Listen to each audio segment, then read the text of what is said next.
Sing a song with me that I might know your mind, and I'll bring you hope when hope is hard to find, and I'll bring a song of love and a rose in the winter time.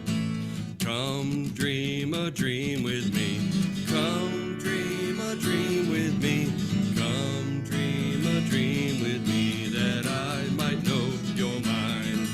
And I'll bring you hope when hope is hard to find.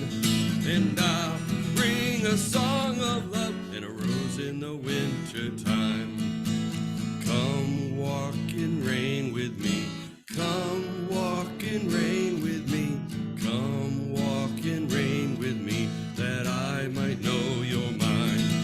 And I'll bring you hope when hope is hard to find, and I'll bring a song of love and a rose in the winter time. Come share a rose with me, come share a rose with me, come share a rose with me that I might know your mind. And I'll bring you hope when hope is hard to find, and I'll bring a song of love and a rose in the winter time.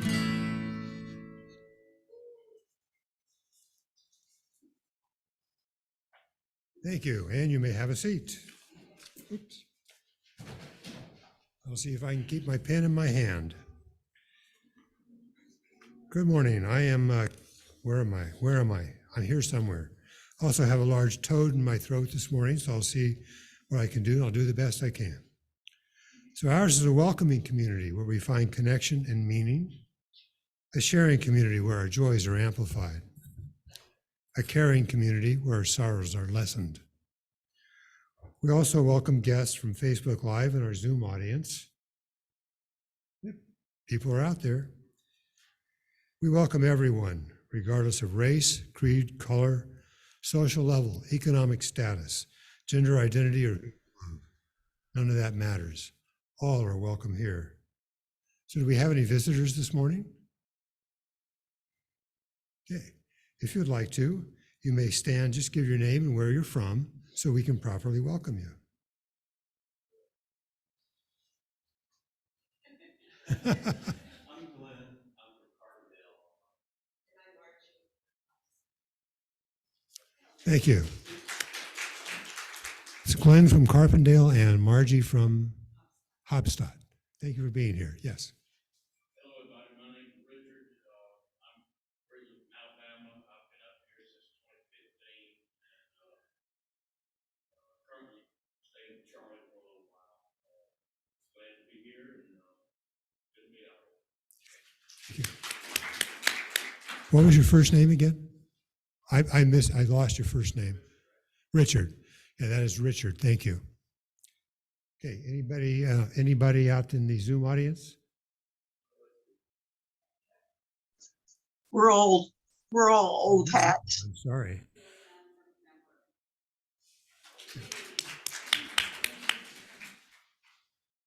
I missed your name too.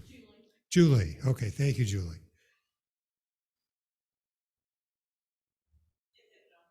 Okay, thank you.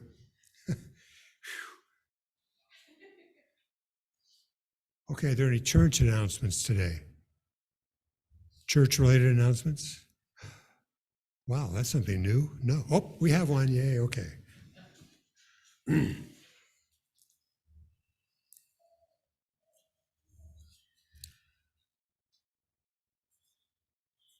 It's February, so that means we are starting to look for people to be elected to next year's board. And the board appointed a nominating committee this past week.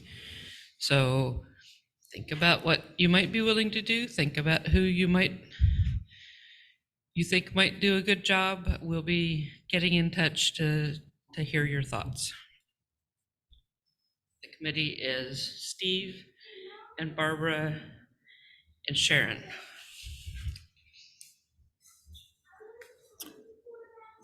Any other church-related announcements? Okay, well, we spend a few minutes each week stepping across the aisle to meet and greet and welcome each other.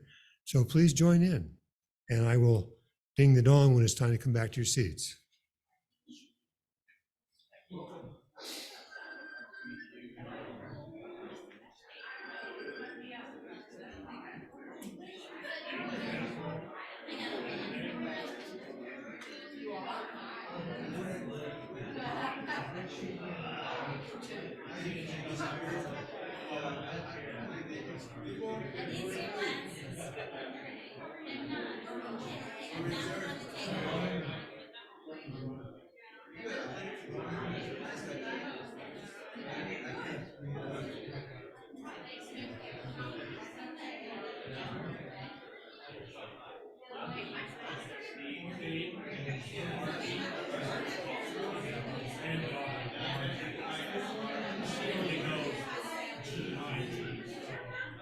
She does her job.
Now we'll light our chalice, and I already have a volunteer.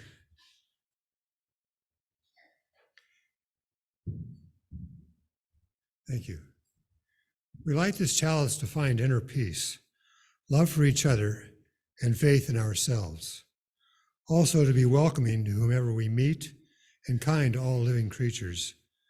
So gather around this light of hope as we share this time together.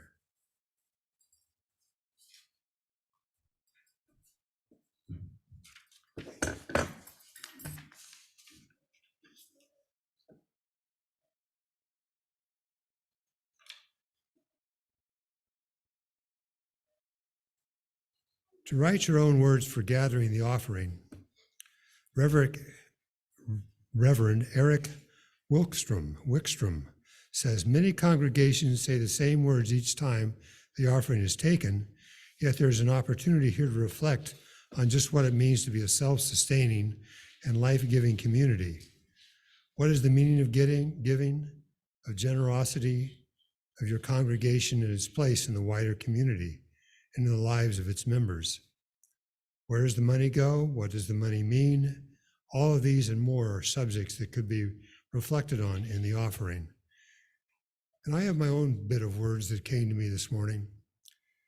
I was reading that religions worldwide are dying, congregations are shrinking.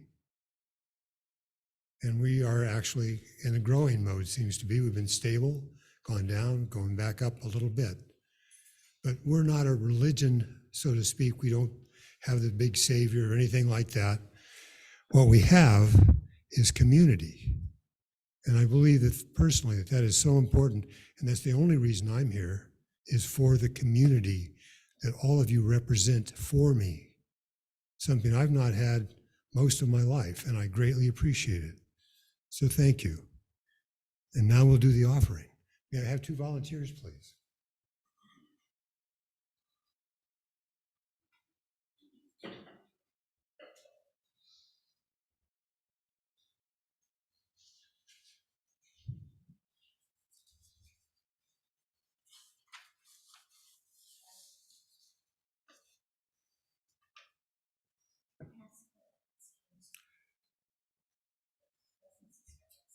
Right. I always forget that part.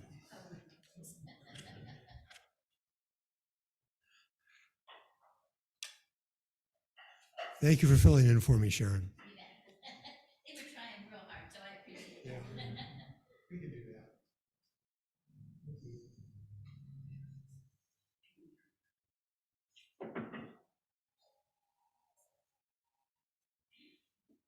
Now, the part that I missed is that you can let me, if you are a visitor here today, you may let the plate pass you by because your presence is gift enough for us for this day. Barbara has some opening words for us. She does. You could be.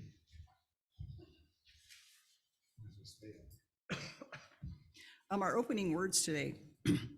These come up from the 14th century English mystic, and she was a spiritual authority in her community, Mother Julian of Norwich. And I have these words printed out and taped on my wall in my office because I've loved them for a long time. And it's believed she wrote these words during the terrible scourge of the Black Plague. All shall be well, and all shall be well, and all manner of things shall be well. For there is a force of love moving in the universe that holds us fast and will never let us go.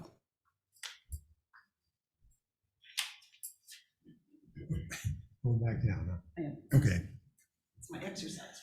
Okay. And normally she hits our gym in the basement. Not that it's a big gym, but it's there. So we take a few moments each week to reflect on our joys and sorrows and to acknowledge the mutual support of our community. If you would like, you may come forward, take a pebble from the one bowl and place it into the bowl of water to acknowledge the rippling effect of your sharing. We always start to acknowledge those sorrows that may be too dear to share at this time.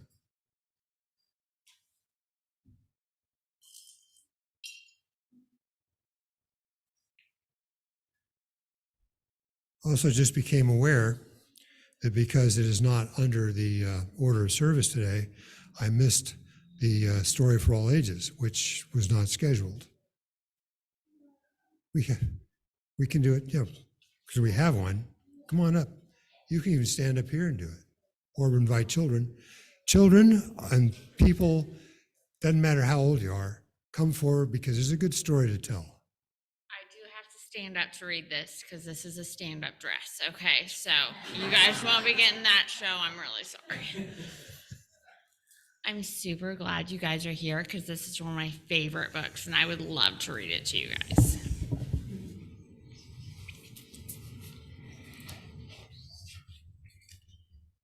Do you know how to read? Do you know what this word is?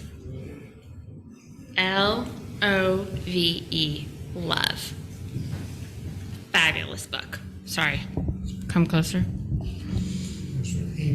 Aim it. Thank you. Thank you.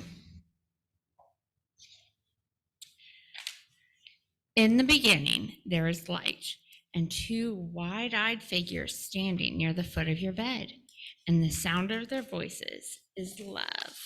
Look at that. There's a mom and a dad or parents, loved ones looking at you. A cab driver plays softly on his radio while you bounce in the back with the bumps of the city, and everything smells new, and it smells like life.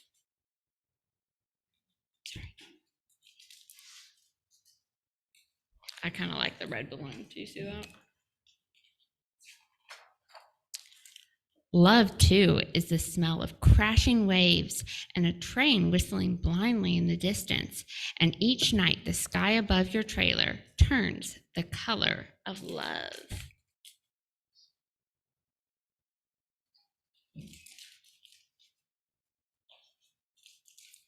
In a crowded concrete park, you toddle towards summer sprinklers while older kids skip rope and run up the slide, and soon you are running among them. The echo of your laughter is love. I love that line. Do you guys have good laughs? You look like you would have a really good laugh. On the night the fire alarm blares, you're pulled from sleep and whisked into the street where a quiet old lady is pointing to the sky. Stars shine long after they flamed out, she tells you, and the shine they shine it with is love.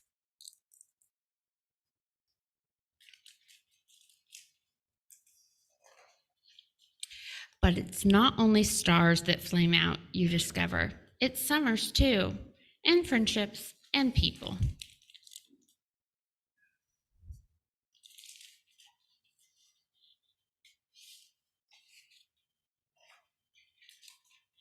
One day, you find your family nervously huddled around the TV, but when you ask what happened, they answer with silence and shift between you and the screen.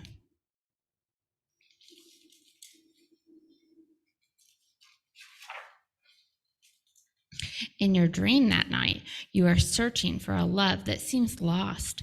You open and close drawers, lift cushions, empty old toy bins, but there's nothing.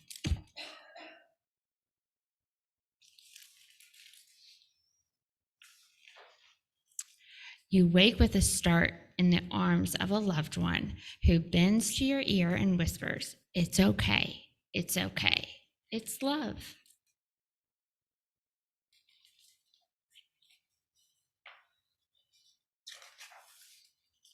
And in time, you learn to recognize a love overlooked, a love that wakes at dawn and rides to work on the bus.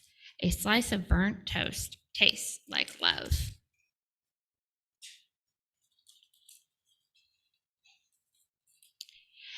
And it's love in each deep crease of your grandfather's face as he lowers himself onto an overturned bucket to fish.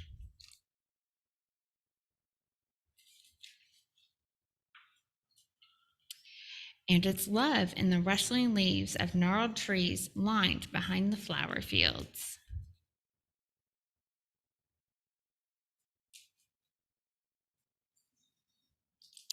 And it's love and the made-up stories your uncle tells in the backyard between wild horseshoe throws.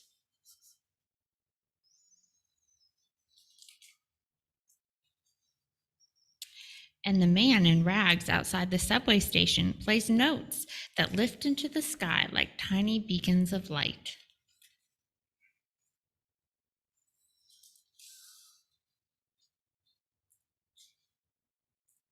And the face staring back in the bathroom mirror, this too is love.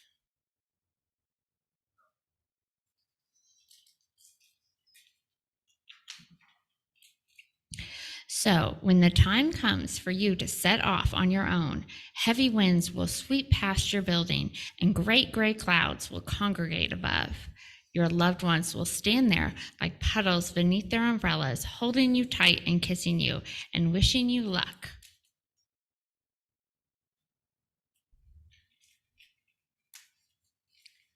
But it won't be luck you'll leave with, because you'll have love. You'll have love, love, love. I always cry at the end of that book when I read it at home, so I'm super glad I'm not crying here. But it's a fabulous book, and the artwork is amazing. Thank you, Bronwyn. Out of order, but you did well.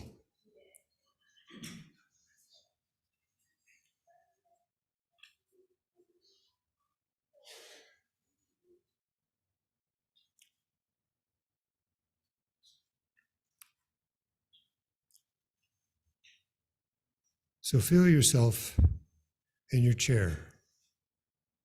Become aware of your own body and the space around you.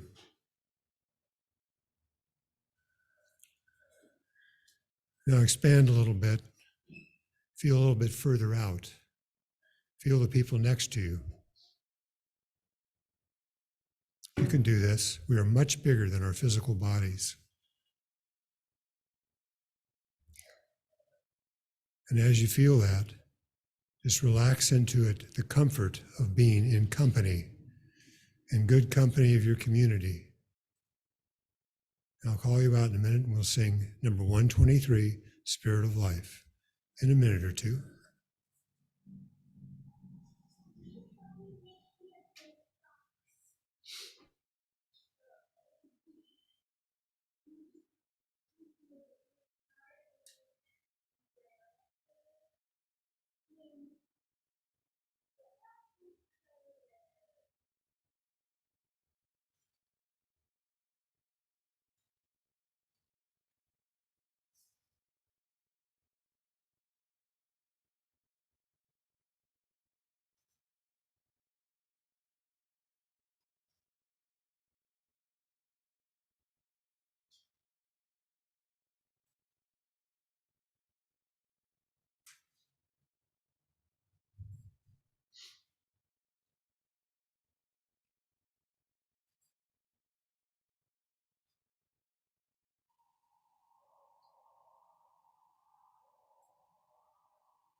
Spirit of life, come unto me.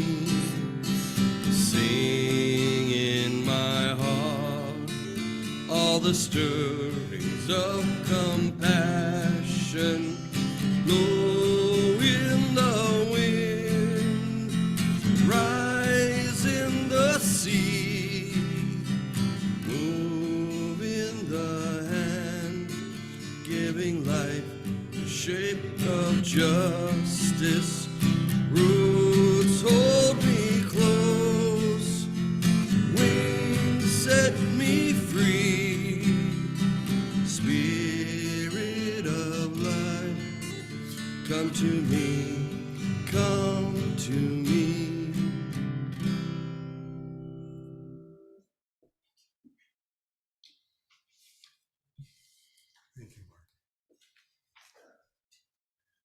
Barbara.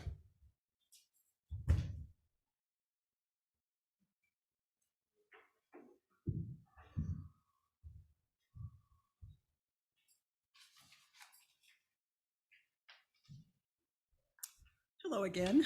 I feel like I've been up here before. My throat's a little wonky today, so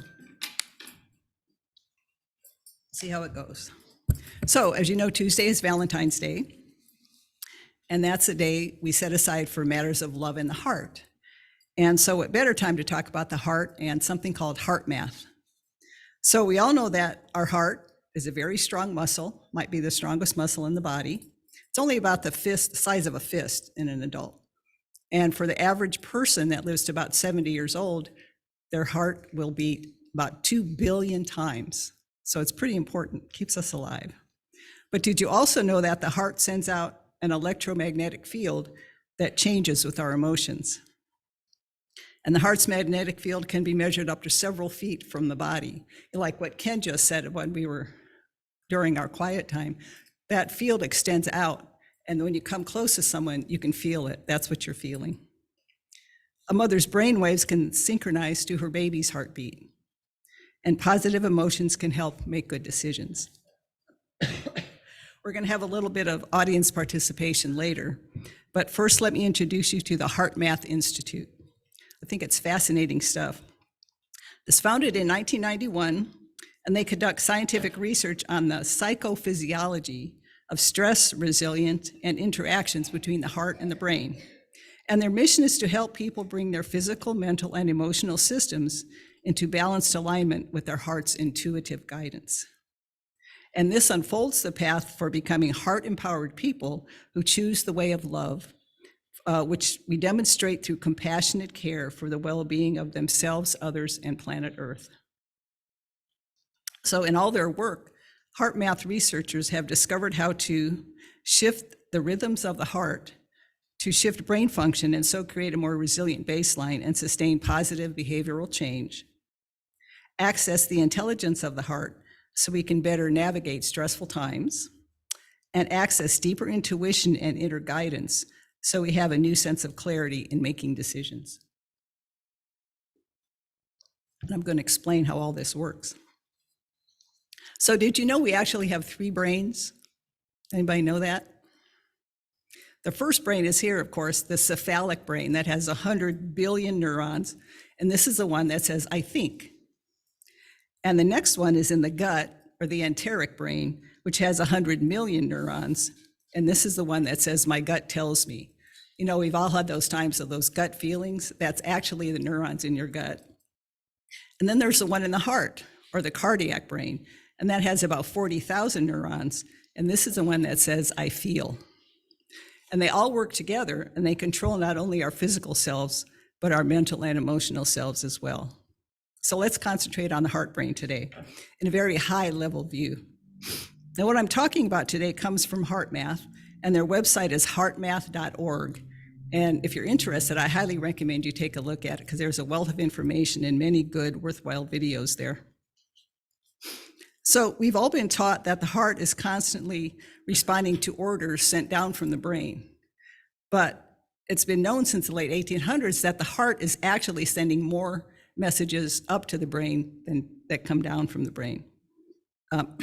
And these heart signals have a real significant effect on our brain function. They influence how we process our emotions, and they also influence our higher cognitive faculties like attention, perception, memory, and problem solving. And so not only does the heart respond to the brain, but the brain continually responds to the heart. And different emotional states have different patterns of heart activity, and these patterns have distinct effects on our cognitive and emotional function. For instance, during times of stress and other negative emotions, the heart rhythm pattern is chaotic, so the pattern of neural signals that the heart sends to the brain is also chaotic. And as you might imagine, this means we don't think clearly, and we also don't remember or learn or reason well or make effective decisions. And you know, who hasn't impacted or acted impulsively when we're under stress? And in addition, the heart's input to the brain during these stressful times actually reinforces the emotional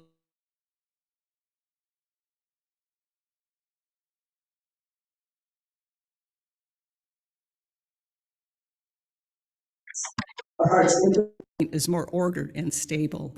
It's more coherent. They use the term coherent, which means that it facilitates our thinking processes and reinforces positive feelings and emotional stability, which is a good thing. So by learning to generate, learning to generate increased coherence in our heart rhythm by purposefully sustaining positive emotions, we benefit our entire body and also the ways we perceive and think and feel and perform.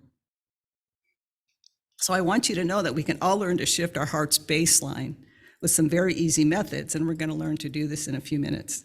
I'm going to say even the kids, if they're here, your kids might be too little, but your kids aren't here today, so you can tell them, you can teach them at home.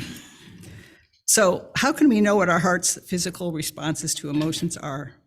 And we can tell this through what's called heart rate variability, or HRV. Let's look at how our heart beats. Excuse me.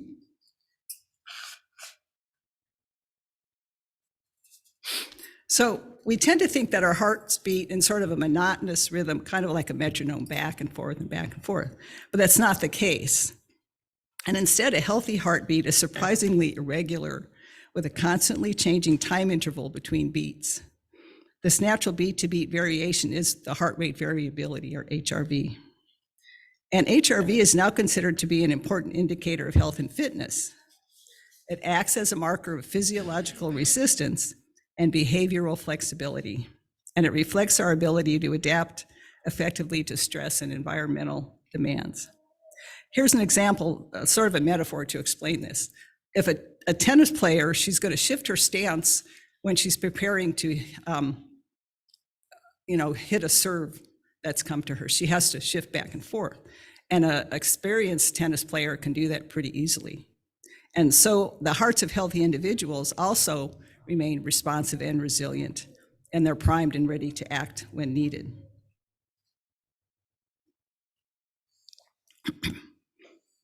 And heart rate variability is also a marker of biological aging.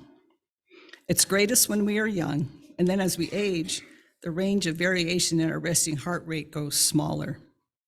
Age-related HRV or decline in HRV is normal, but when it becomes abnormally low for the age group, that can suggest increased risk of future health problems and even premature death.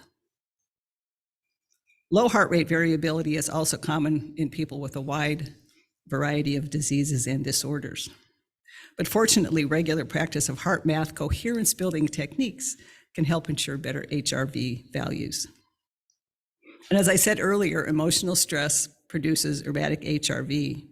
On a graph, and you can see these graphs on the HeartMath website, it looks like a really jagged, like uneven. It goes up and then there's down and up and down, and it's really jagged. This is an incoherent heart rhythm. And when this happens, our bodies cannot operate efficiently, our energy is easily depleted, and there's extra wear and tear on our entire system, especially if the stress and negative emotions last for a long time or if they happen often. But fortunately, positive emotions send good signals through our bodies. Emotions like appreciation and joy, love and care create a highly ordered HRV pattern, more like a smooth, harmonious wave. So this is, we've all seen the medical dramas where they have the heart rate going. It doesn't go up and down and real low and then up high and low. It stays pretty even. That's a coherent heart pattern or heart rhythm pattern. And here, in this state like this, our bodies operate with harmony and efficiency. And then we just feel better all around. And then as HeartMath explains, coherence is a highly efficient state in which all of the body's systems work together in harmony. Increasing personal coherence creates an alignment of mind, body, emotions, and spirit through the power of the heart. And I want to say that this kind of coherence is not relaxation. It's a different kind of a state. And the HeartMath website explains this in detail. But let me say the main difference is that with coherence, there's increased harmony and synchronization in our nervous system and heart-brain dynamics. So HeartMath tools focus on intentionally generating heartfelt positive emotional state. And the shift to that positive emotional state is a key element of the effectiveness of the techniques. The positive emotions that I mentioned They enable coherence to emerge and come forth, and that way they can be maintained naturally without conscious mental focus on our breathing patterns.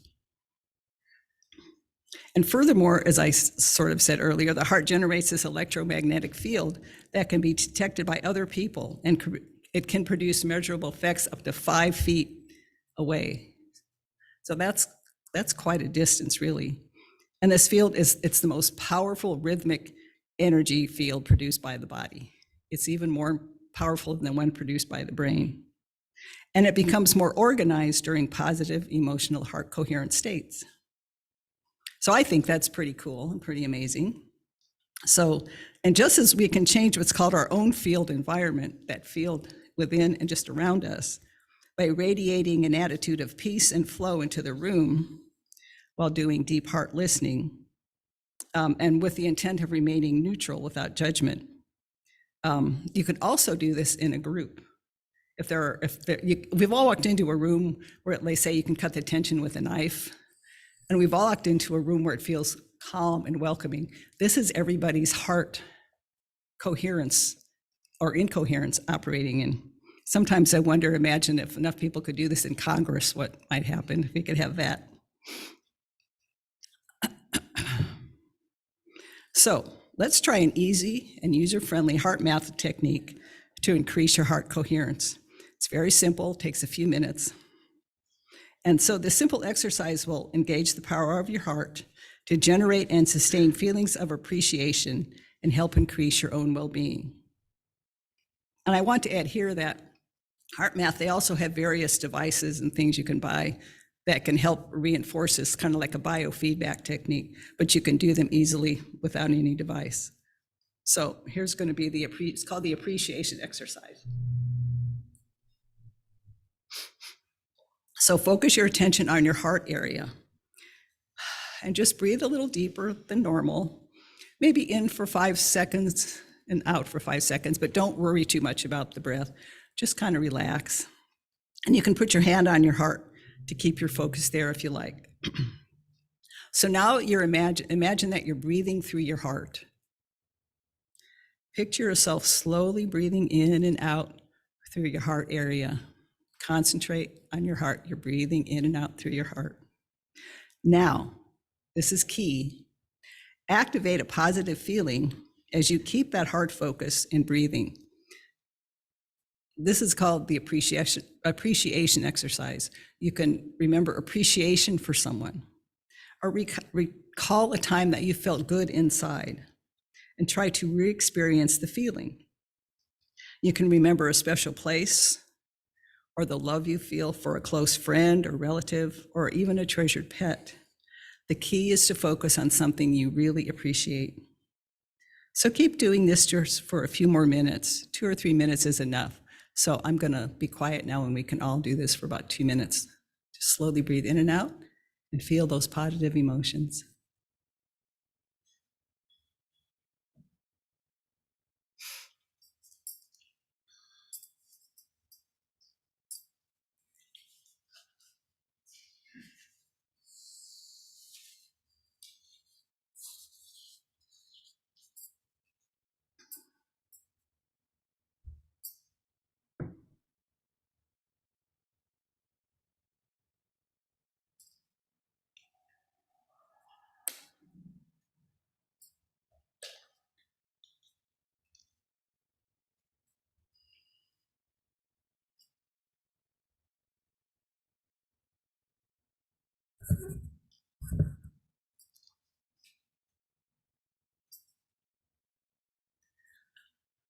Okay.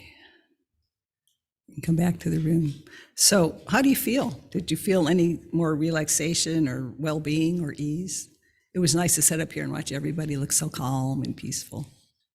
Now, you can keep this up by doing this daily. HeartMath says you can take what they call appreciation breaks, like 2 or 3 times a day you can stop and do this.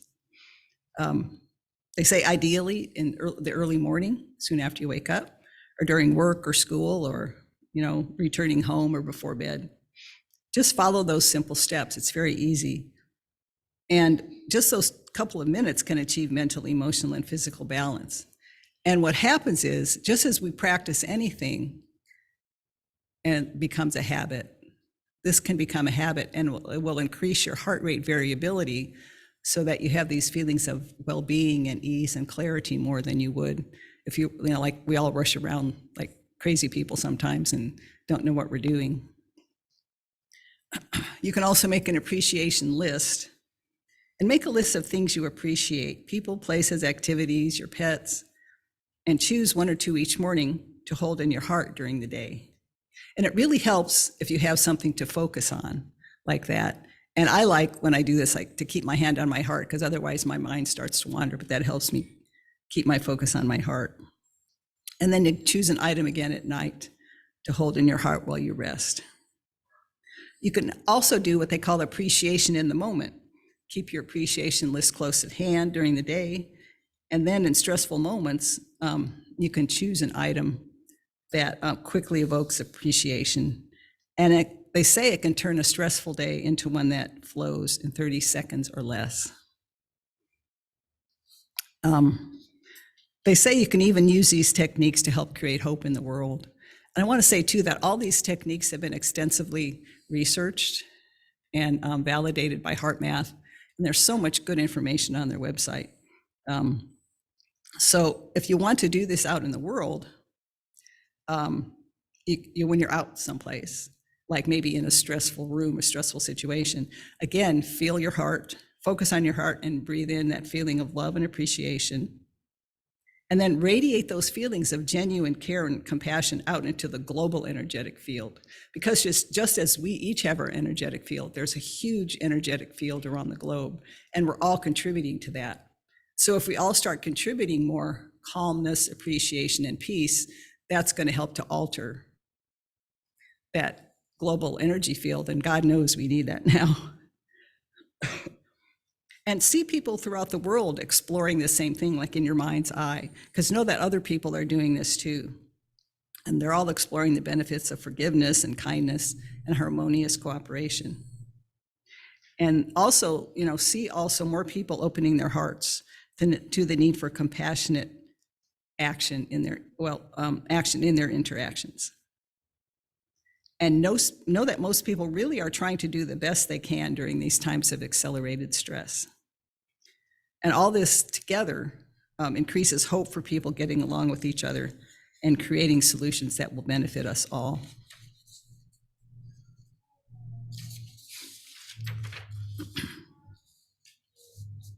And so, as we practice these heart qualities, such as compassion, kindness, and cooperation, we can become architects of a new sense of hope and the power to create a better world. Are there any questions or comments?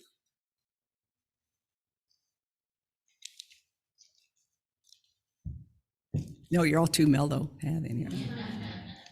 Good. Thank you. Oh, Jennifer has one. Thank you. This is got a lot of similarities to other things that I do or think or practice, etc. But it connects it in a different way. And I really appreciate it gives a stronger foundational awareness of how some of the things that I and we do already, it's more cohesive and more foundational. So I really appreciate the knowledge. Okay. I think in a way, some of you know loving kindness meditation. In a way, it's like that. Although this is a little different, of course, it can be done quickly. But Ken wanted to say something. Barbara went to a conference about HeartMath. That was, I don't remember when it was. It was when we got here anyway, into Indiana, and brought me home one of the little devices, and I would put a finger on it and it would pick up my heart rate variability. And I would sit and really practice this daily for several years before the machine gave out. And then I got another one that hooks into my computer, and now I can use it there. But it really did calm me down a lot. And that's why I speak what I do when I say, take that moment, feel out around you That's what I'm talking about when I do that. So yeah, this stuff works. It's worth looking at. Even if it is difficult to bring it into your life, it takes practice to do it periodically. But it really does make a difference. Yeah, the little device Ken was talking about, I don't know if it's called the M-Wave. They have several different devices, but it attaches to your earlobe. It can feel the pulse, and then it picks it up on your phone. And it's like biofeedback, where in biofeedback, like you try to warm your hands and you're holding a device, and you can see the physical or the visual results of that. And with the M-Wave or whatever the device is called, that's how you reinforce it, so it become more automatic. So, well, thank you very much.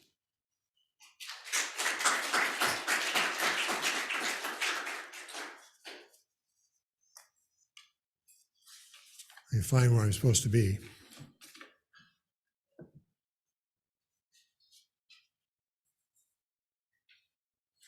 Okay, our closing hymn is number 1031, Filled with Loving Kindness.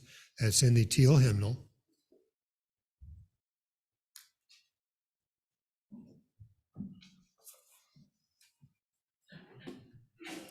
You stand if you're willing and able.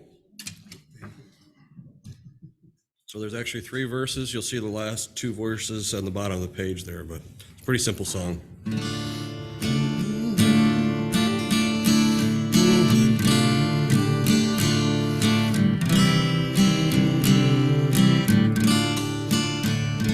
May I be filled with loving kindness.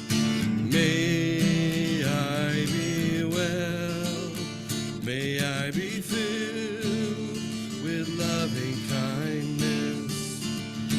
May I be well. May I be peaceful and at ease. May I be whole. May you be filled with loving kindness. May you be well. May you be filled with loving kindness. May you be well. May you be peaceful and at ease. May you be whole. May we be filled with loving kindness. May we be well. May we be well filled with loving kindness. May we be well. May we be peaceful and at ease. May we be whole.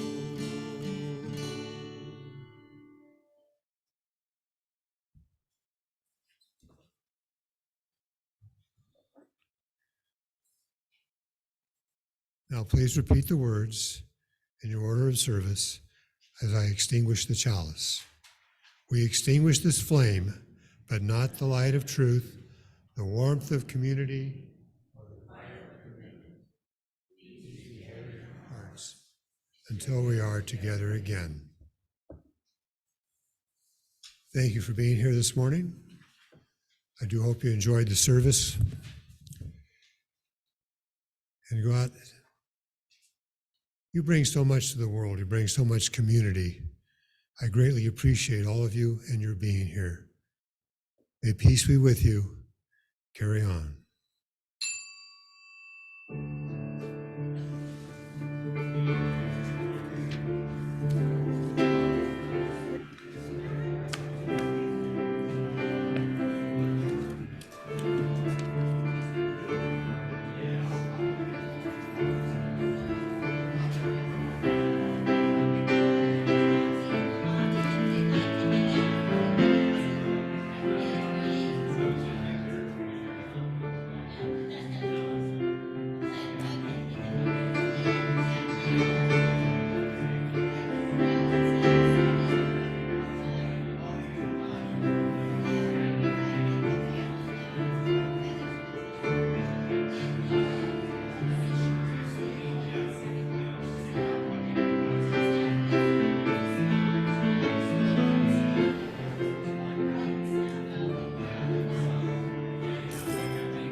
Thank